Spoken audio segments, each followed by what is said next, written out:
వెంకటేశ్వరస్వామి తొండమాన్తో చేసిన యుద్ధంలో పెద్ద ఘోరం జరిగింది. తన భక్తులైన తొండమాన్ మరియు వసుధాన్ రాజ్యం కోసం యుద్ధం చేస్తూ ఉంటారు. అయితే తన శంఖుచక్రాలను తొండమాన్కి ఇచ్చి స్వామి మాత్రం వసుధాన్ తరపున పోరాడతారు. ఆ యుద్ధం భయంకరంగా జరుగుతూ ఉంటుంది. వెంకటేశ్వరస్వామి వేసే బాణాలకి తొండమాన్ యొక్క సేనలందరూ చనిపోతూ ఉంటారు.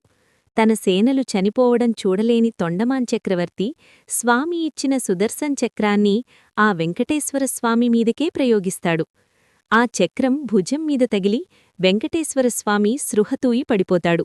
దాంతో ఒక్కసారిగా అందరూ యుద్ధం ఆపేసి స్వామి దగ్గరకొచ్చి చూస్తూ ఉంటారు.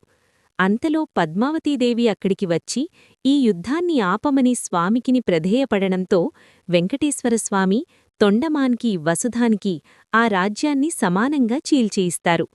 ఈ సంధి కుదిర్చినందుకు వాళ్ళిద్దరూ కలిపి 32 గ్రామాల్ని స్వామివారికి సమర్పిస్తారు. ఆ 32 గ్రామాల్ని వెంకటేశ్వరస్వామి పద్మావతీదేవికి ఇచ్చేస్తారు.